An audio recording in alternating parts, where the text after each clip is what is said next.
¿sí? Esto tiene sus fases.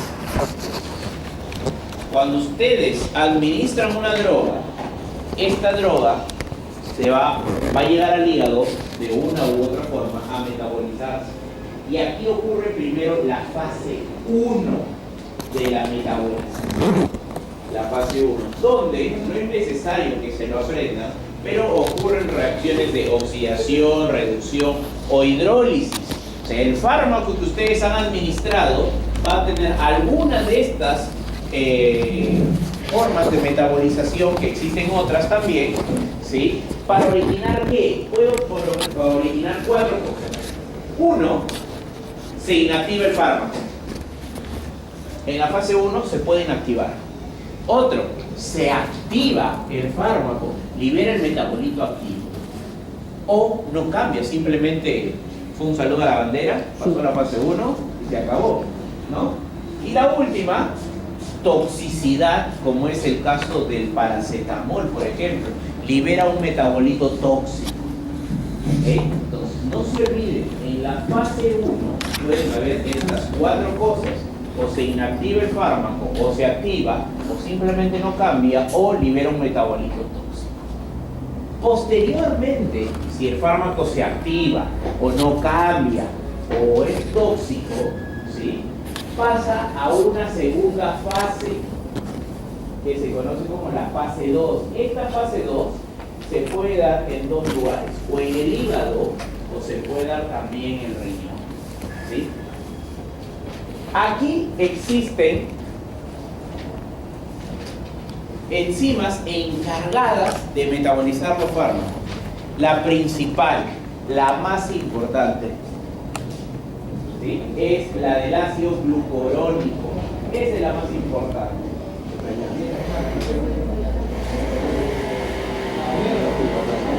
Bueno, me acaba de informar que a las 10 hay una charla y los tengo que mandar, así que voy a tener que correr un poquito.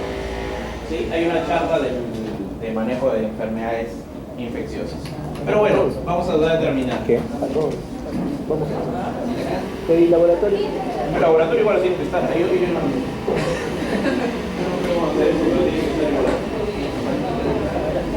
A ver, sigamos. Entonces, para la segunda fase existen enzimas especializadas para inactivar cualquier fármaco, o el metabolito activo, o el fármaco sin cambio, o el metabolito tóxico. Todos son inactivados en la fase 2. En la fase 2 tenemos enzimas, como por ejemplo el ácido glucurónico, que se encarga de la glucuronidación, ¿sí? Tenemos las enzimas del glutatio, del glutatio, los que hacen sulfatación y los que hacen acetilación. ¿Por qué es importante eso? Si bien yo les menciono que el ácido glucurónico, que hace la glucuronidación, es la más importante de todas, acá hay algo especial. ¿A quién le gustan los gatos en este salón? A todos. A mí me encantan los gatos, ¿sí? A algunos sé que no les gustan. A mí me encantan los gatos, pero farmacológicamente hablando los detesto. ¿Por qué? Porque los gatos tienen deficiencia de ácido glucurónico. ¿Qué hace esto? Que no puedan metabolizar adecuadamente muchos fármacos en la fase 2, o mejor dicho, no los pueden inactivar adecuadamente.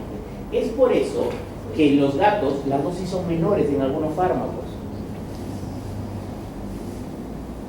¿sí? O el espacio de dosificación es mayor, porque hay que darle tiempo que el gato lo metabolice, ¿sí? El gato también tiene deficiencia de otra enzima que se llama el glutatio. También, ¿sí?, es deficiente de esa enzima. Pero no solo el gato, señores. El perro también tiene deficiencia de una enzima. El perro tiene deficiencia de la enzima que hace la acetilación. ¿Y por qué es importante esto? Hay fármacos que se acetilan, como ¿quiénes? Las sulfas. Todo el mundo conoce el Bactrim, la sulfaquinoxalina más trimetropina. La sulfa, los antibacterianos de la sulfa se acetilan. Por eso el perro usualmente presenta mayores efectos adversos con la sulfa. Derivados de las sulfas, la furosemida, por ejemplo. Los que no lo sepan, la furosemida se originó de una sulfa. La acetazolamida, fármaco que se usa, ¿sí?, como diurético, y fármaco que se usa también para el glaucoma, es un derivado de las sulfas. Y otro fármaco que hace un tiempo también me enteré es la dipirona. La dipirona también se acetila, por ende el perro tampoco la metaboliza. El perro no es que no tiene deficiencia, el perro no hace acetilación, no tiene la enzima para acetilar, ¿sí? Entonces hay que tener cuidado en eso, por eso los perros son tan sensibles al azúcar. ¿Sí? El perro no tiene la enzima. Entonces, acuérdense, el ácido glucurónico, el que hace la glucuronidación, el glutatio, la sulfatación, la acetilación, todo eso se da en la fase 2. ¿Sí? No se olviden, porque siempre hago esta misma pregunta en el examen, siempre, y nadie la contesta. ¿Sí? Las 4 universidades que enseño siempre hago la misma pregunta y nadie la contesta. Y solo le modifico una palabra y nadie la contesta. ¿Sí? No se olviden, en la fase 2 es donde se da todo esto. En la fase 1 solo hay oxidación, reducción, hidrólisis. Finalmente, cuando ya se inactiva el fármaco, se elimina o por hígado o por riñón. ¿Ok? Esta es una imagen un poco repetitiva de lo que era el efecto de primer paso, ¿sí?, y también de cómo es, ¿sí?, el paso de los fármacos. ¿Sí? No es necesario. Esto también no es necesario que se lo aprendan. Lo único que les he dejado acá es para que vean todas las reacciones de oxidación y reducción que existen y que pasan en el cuerpo. No es necesario que se lo aprendan, no de tanto eso. ¿Sí? Y estas son las de hidrólisis y conjugación. Ustedes, en su mayoría, tienen que aprenderse la del ácido glucurónico, es la más importante. La del glutatión y la acetilación. De ahí, por lo demás, no necesitan mucho. ¿Ok? Metabolismo por citocromo P450. ¿Se acuerdan del citocromo P450? Bioquímica. Si no me equivoco, bioquímica les ha enseñado la doctora Lidia y la práctica la profesora Tabaqui. ¿Todo Tabaqui? Ahora sí tienen suerte. A mí también me enseñó todo Tabaqui. Entonces ella, por lo que yo también me acuerdo que me enseñó, sí enseña el citocromo P450. Ahora la pregunta que yo les hago es, ¿qué es el citocromo P450? Ah, su madre, no me acuerdo, pero eso lo llevé en segundo ciclo. Aquí nomás, segundo ciclo. Quítenle un año nomás a pensar ahorita y están ahí. ¿Qué es el citocromo P450? Bueno, tú lo llevas hace años, chicos. ¿Qué es el citocromo P450? A ver. Quique. María Claudia. Diego. Alondra. Hernán. Joel. Nuestro invitado, Sebastián. Wendy. No me decepciones, chicos. Carlos. Citocromo P450 es la enzima encargada de metabolizar compuestos xenobióticos, compuestos extraños al cuerpo, en su mayoría. ¿Sí? ¿Qué sucede? No crean que solo existe el CP450. Esto tiene varias familias. La que más nosotros tenemos que recordar es citocromo P450 3 a 4. ¿Por qué les digo esto? Porque existen familias como la 1219, existe familia como la 12-9, existe familia como la 3A2, etcétera, etcétera, etcétera, etcétera. A eso no les interesa, ¿sí? Ustedes quédense por ahora que existe un citocromo P450. ¿Y por qué es importante saber acerca de esta forma de metabolización? Porque hay fármacos que se conocen como inductores farmacológicos enzimáticos y fármacos que son inhibidores enzimáticos farmacológicos. Ustedes dirán, ¿y qué son inductores y qué son inhibidores farmacológicos enzimáticos? Vamos a ver un ejemplo, ¿sí? Que también lo vamos a ver con el gráfico. Ustedes, dime. ¿Qué se encargaba de metabolizar? A los compuestos xenobióticos, todos los compuestos que entran al cuerpo, a eso me refiero. ¿Sí? Un fármaco, un alimento, todo eso. A ver, ustedes conocen, ¿sí?, el fenobarbital. ¿Todos conocen el fenobarbital? ¿Alguien no lo conoce? A presentárselo. ¿Todos conocen fenobarbital? ¿Sí? El fenobarbital, porque ya vi que por ahí me viene a la cabeza que no lo conocía. El fenobarbital, ¿sí?, vamos a aprender en el sistema nervioso central, es un barbitúrico, ¿sí?, que se usa para pacientes que convulsionan. Es un anticonvulsivo. ¿Ok? De ahí vamos a ver cómo funciona.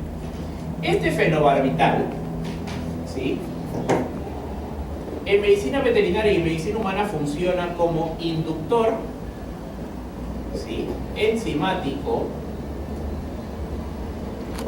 farmacológico. ¿Qué quiere decir con inductor enzimático farmacológico? ¿Sí? Vamos a hacer esto. Imaginemos que estos son citocromo P450, ¿ok? Y yo le doy otro fármaco, pongamos, no sé, un ejemplo, meloxicam. ¿Cada cuánto se da el meloxicam? Cada 12 a 24 horas, ¿ok? ¿Qué sucede? ¿Qué hace el fenobarbital? El fenobarbital hace esto.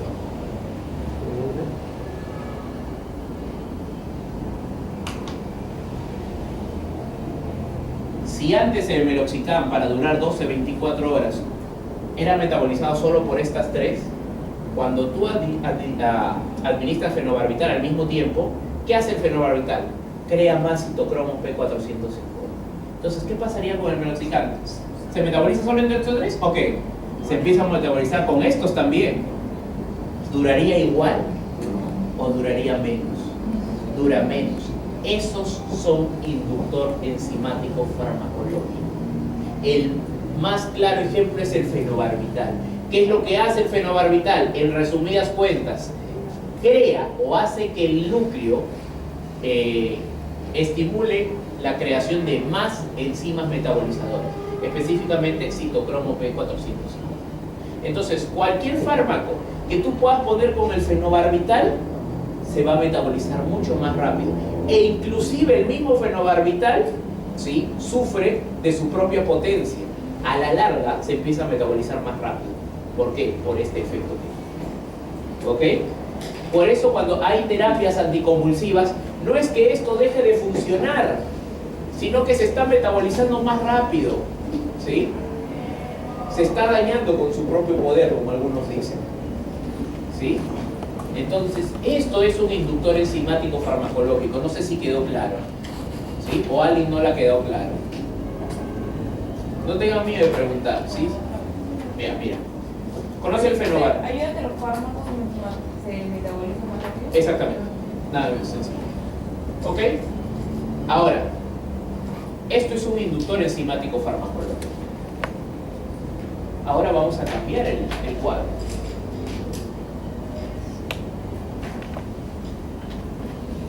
¿Sí? Vamos a cambiar el cuadro. Ya no es el fenobarbital, obviamente tiene que cambiar. Y tampoco es un inductor. ¿Sí? Ahora vamos a hablar de quién, de un inhibidor enzimático farmacológico. Y acá tenemos un grupo muy especial que son los azoles. Ustedes de repente nunca han escuchado el grupo de los azoles, pero si les digo ketoconazol, si les digo nortrimazol, ¿ah? Exactamente, son los antimicóticos. Es un grupo de antimicóticos que se conoce como los azoles. ¿Sí? Este es uno de los grupos más representativos. ¿Qué es un inhibidor enzimático farmacológico? Vamos a ver acá. Con el mismo ejemplo del meloxicam. Ustedes saben que dura 12 a 24 horas, ¿sí o no? ¿Sí? Esto lo voy a poner acá para que vean. De 12 a 24 horas. ¿Ok?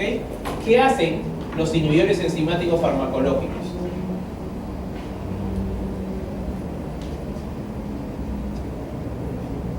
Acarrean todas las enzimas metabolizadoras.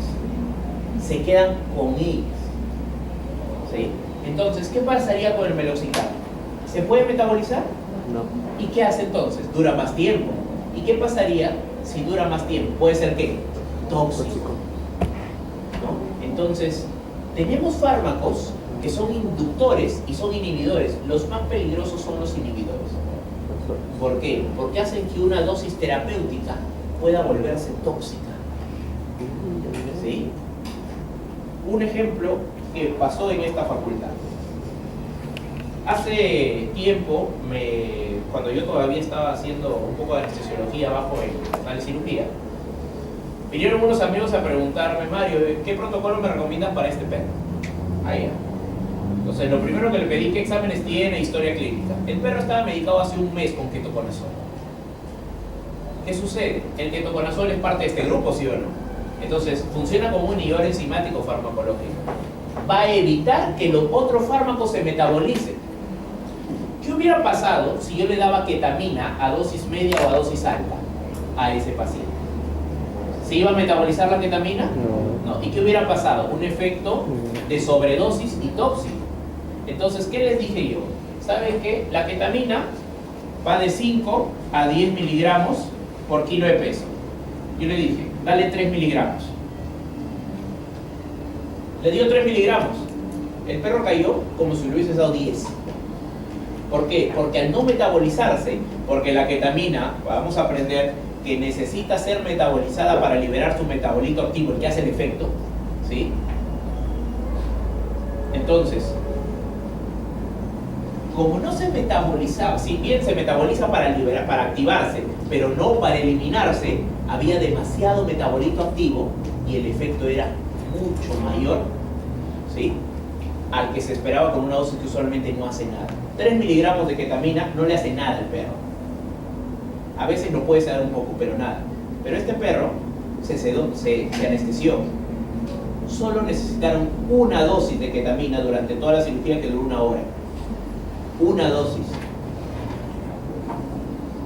No quiere decir que para cuando vayan a cirugía le pongan ketoconazol para que usen una sola dosis. No, porque esto es peligroso. Para hacer ese cálculo de 3, yo tuve que hacer todos unos cálculos, ¿sí?, con lo que es eliminación hepática, flujo sanguíneo y todo eso, para saber que con esa dosis no iba a causar un efecto tóxico. No es tanteando, ¿sí? No crean que eso es tanteo, es unas cosas de fórmulas farmacológicas. Pero eso es para que tengan una idea de cómo un ketoconazol puede hacer que un fármaco se potencie de una manera que ustedes no saben, ¿sí? ¿Qué pasaría con el meloxicam? Vamos a aprender de los efectos adversos, de las gastritis, de las úlceras, del posible fallo renal que pueda causar, ¿sí?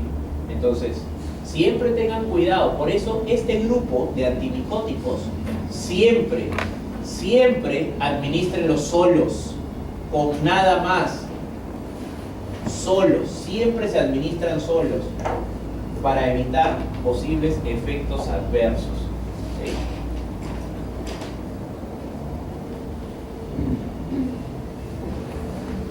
De ahí, estos son, a manera general, lo que es eliminación por hepático, renal, pulmonar, lácteo.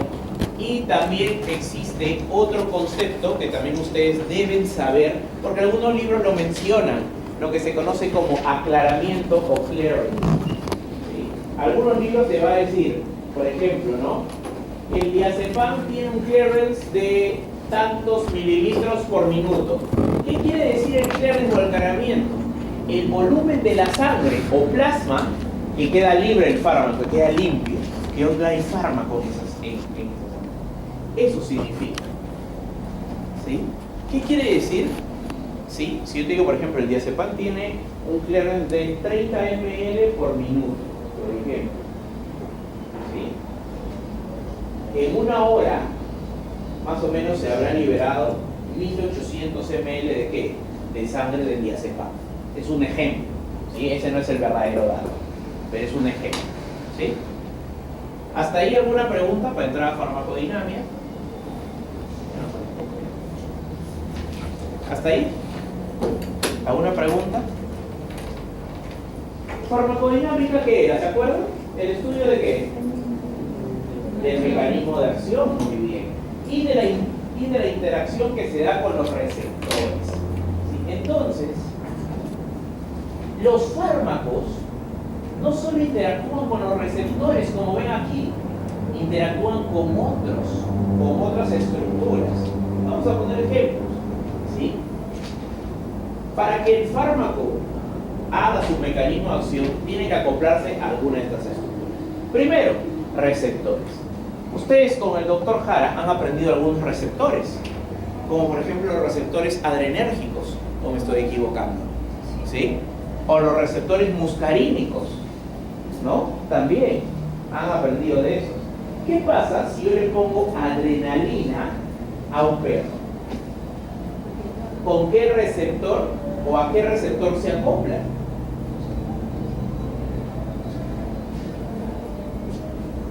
¿A qué receptor se acopla?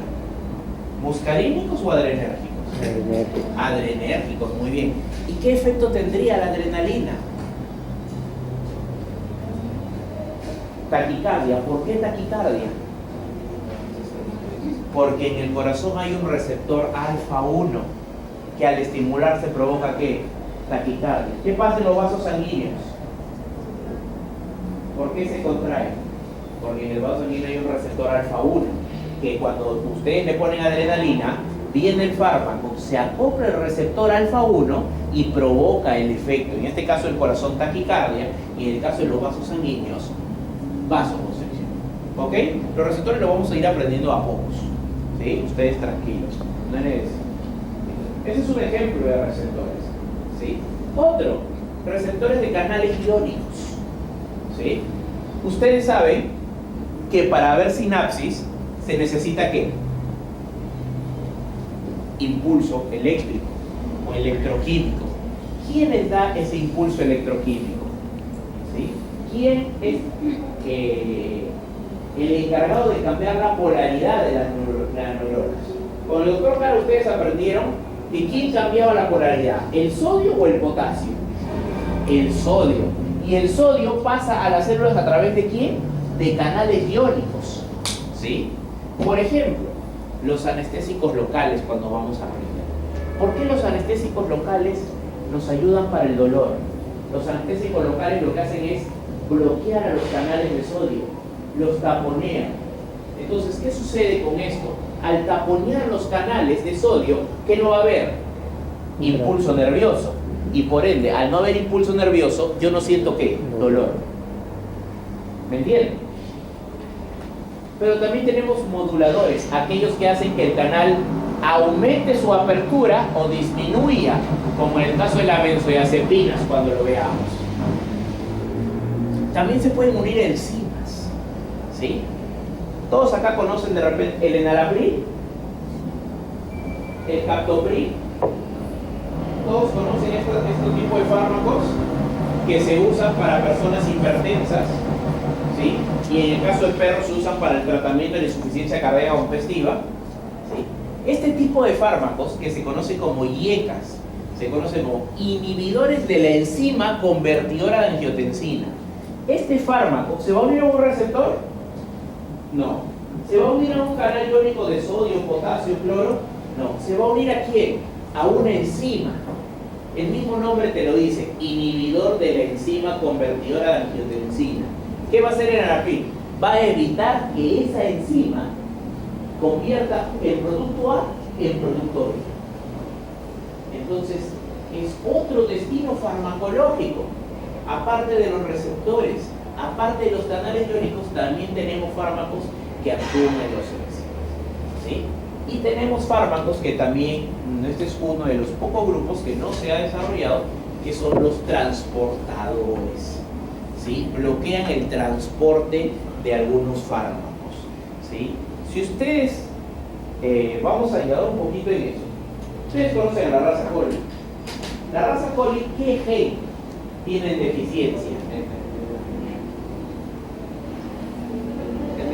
El MDR1, el ABCAB, ¿sí o no? ¿Ese gen qué codifica? ¿Qué codifica ese gen? ¿Hay nueva genética? ¿Qué gen codifica? ¿O qué codifica? ¿Alguna vez han escuchado de la glicoproteína P? La glicoproteína P es un transportador, ¿sí? ¿Qué es lo que hace? Está en la membrana hematoencefálica y en muchas células. ¿Qué es lo que hace? Ayuda a que los fármacos no se acumulen dentro de la célula y o dentro del cerebro, ¿sí? Entonces, el gen MDR1 codifica esa glicoproteína P, ¿sí? Cuando no tienes ese gen, obviamente no hay glicoproteína P. Por eso es que los colis sufren con la ivermectina, ¿sí? La ivermectina tiene un mecanismo de acción que lo vamos a ver mucho más adelante, que provoca que el animal se cede, se duerme y se muera. ¿Por qué? Porque al poder atravesar libremente la membrana hematoencefálica, hace su efecto en el sistema nervioso central, ¿sí? Usualmente, ningún perro, o bueno, excepto de la raza poliderivados, sufre de esto porque tiene la glicoproteína P, que ni bien la ivermectina entra, la glicoproteína B lo expulsa, lo saca del sistema nervioso central y por ende no se va a quedar dormido. Lo que sucede acá es que hay fármacos que bloquean esa glicoproteína P en perros que sí la tienen, ¿sí? Como por ejemplo la claritromicina, que lo vamos a ver como un antibacteriano macrólido, bloquea la glicoproteína P en los perros. ¿Y eso qué es? Es un transportador. Ese es un ejemplo de unos fármacos, ¿no? No lo vamos a tocar, pero es un ejemplo para que vean cómo se bloquea un transportador. ¿Sí? Entonces, la farmacodinamia, si bien estudia el mecanismo de acción, estudia también las interacciones entre el fármaco, los receptores, fármacos canales iónicos, enzimas y transportadores. ¿Sí? ¿Alguna pregunta hasta ahí? ¿Algo que no hayan entendido? Ahí les he dejado un poco lo que es el concepto de receptor para que lo lean. No es necesario que se lo aprendan, pero sí es importante que sepan dos cosas puntuales: qué es agonismo y qué es antagonismo, ¿sí? ¿Qué entienden ustedes por agonismo? ¿Y qué entienden ustedes por antagonismo? A ver, agonismo. Cumple la misma función que el receptor.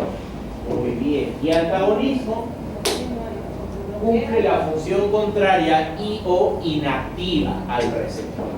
Eso es. Muy bien. ¿Sí? Ahí lo demás no es necesario que se lo aprendan. Más que todo eso. Manifestación de las acciones farmacológicas. Los fármacos pueden hacer diferentes efectos. Uno de ellos es estimular. Otro deprimen o irritan o sustituyen, como el caso de las hormonas o los corticoides en algunos casos, o son quimioterápicos. El término quimioterápico actualmente se usa netamente ahora para antineoplásicos, pero antiguamente se usaba como quimioterapia antibacteriana. El término quimioterapia viene a ser tratamiento. Ahora se ha desligado. Lo sigo usando para más o menos decirle que ahora ya no se usa ese término, ¿sí? Pero tengan quimioterapia viene a ser terapia con químicos, y los antineoplásicos en su mayoría son químicos. Los antibacterianos no todos son químicos, y por eso ya se ha desligado. ¿Ok?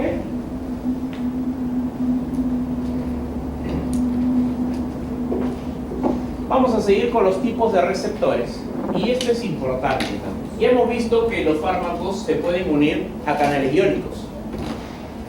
Hay un tipo de receptor, ¿sí?, que se conoce como receptores ligados a proteína G. Usualmente esto no se enseña mucho en pregrado. Yo considero enseñarlo. ¿Por qué? Porque con esto, aunque no lo crean, se entiende mucho mejor la farmacología. ¿A qué me refiero? Pues, hemos hablado de la adrenalina, ¿sí?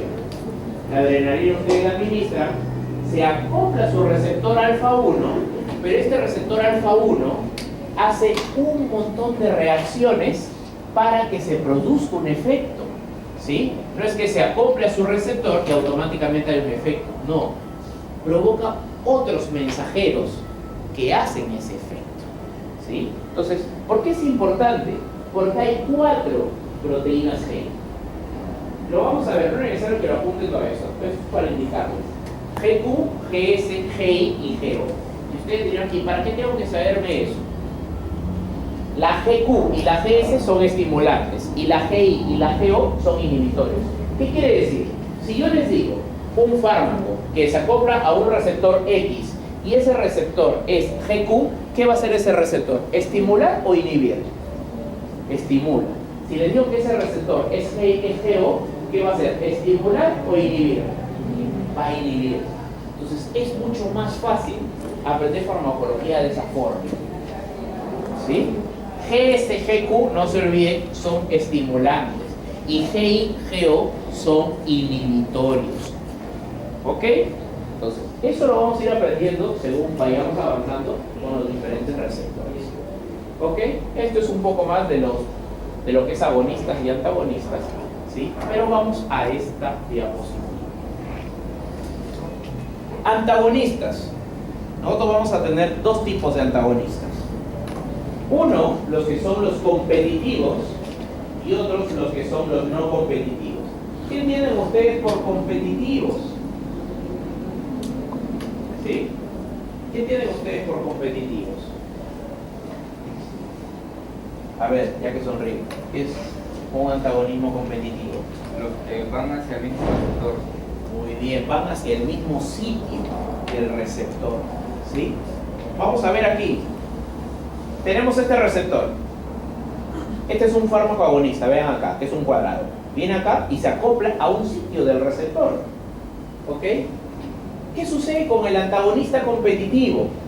Vean acá, esta figura de acá, media defectuosa, tiene en una de sus partes, se asemeja a la esquina del cuadrado, ¿sí o no? Entonces compite por ese sitio. El que se acopla primero o el que esté en mayor cantidad es el que va a ganar, ¿sí? Es como, a veces yo lo relaciono con esto. Imaginemos que van a jugar una pichanga y viene Hernán con el chino para jugar su partido. Ya vienen para jugar su partido. Ya. Pero vienen los de ingeniería, que son como 30, ¿sí?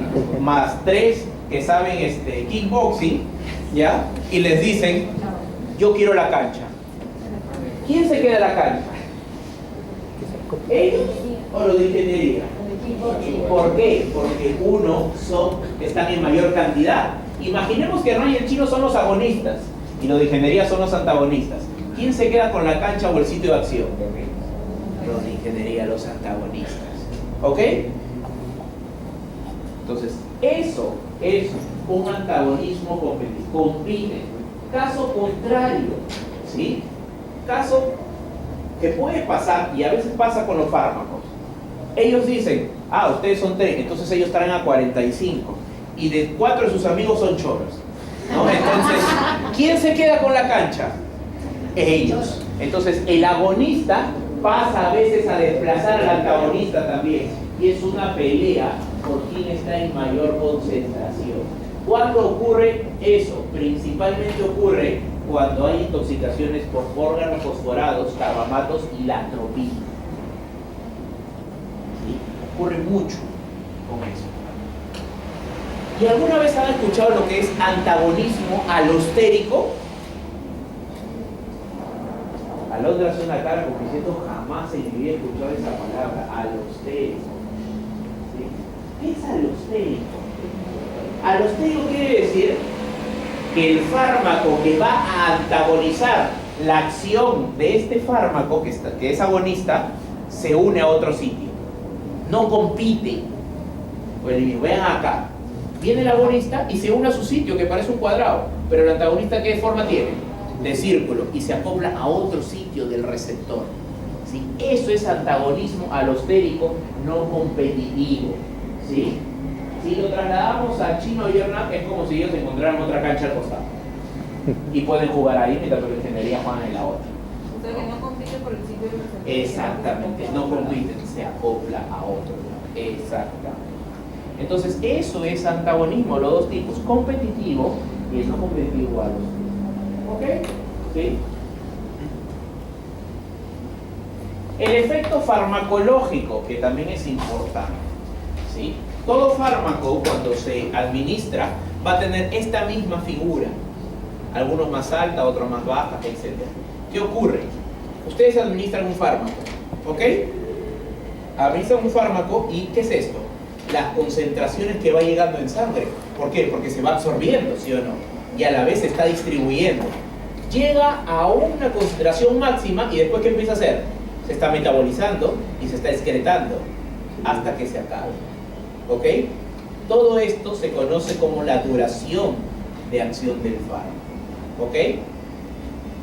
El tiempo en el que pasa de la administración del fármaco para que haga efecto se conoce como tiempo de latencia. Lo vamos a ver bastante en práctica. ¿Sí? ¿Ok? Tiempo de latencia es desde la administración del fármaco hasta el primer signo clínico o la primera aparición de signo.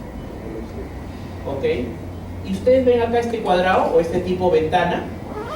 ¿Sí? Ya. Este tipo ventana tiene dos principales enunciados. Uno, ¿sí? No le hagan caso mucho a esto. Se conoce como concentración mínima efectoria y concentración máxima efectoria. ¿Qué quiere decir? Concentración mínima efectoria es la concentración mínima del fármaco en sangre para hacer efecto. Un ejemplo, yo pongo diazepam a un perro. Yo necesito que el diazepam tenga 20 microgramos por mililitro de sangre para hacer efecto. Hasta que no tenga 20 microgramos por mililitro, el diazepam no hace efecto en el animal. Entonces, ¿cómo va a ser? Yo he puesto mi dosis y acá tengo 1, 5, 10, 20. Acá empieza a hacer efecto el diazepam. ¿Sí? Y sigue subiendo y sigue subiendo. Y pongamos que mi dosis máxima de concentración sea, no sé, 50. Y llega hasta acá, ¿cuánto? Hasta 40 de repente.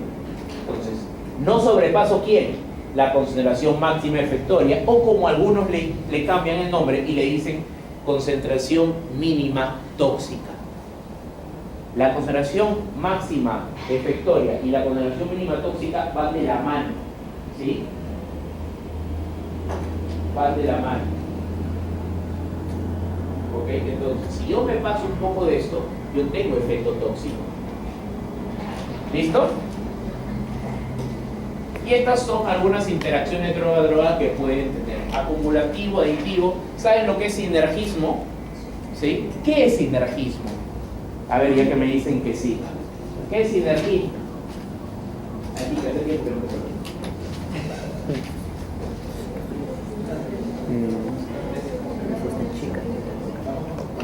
Muy bien. Cuando dos o más fármacos, ¿sí?, se unen para potenciar un efecto. Dos o más fármacos se unen para potenciar un efecto. ¿Y qué es efecto antagónico?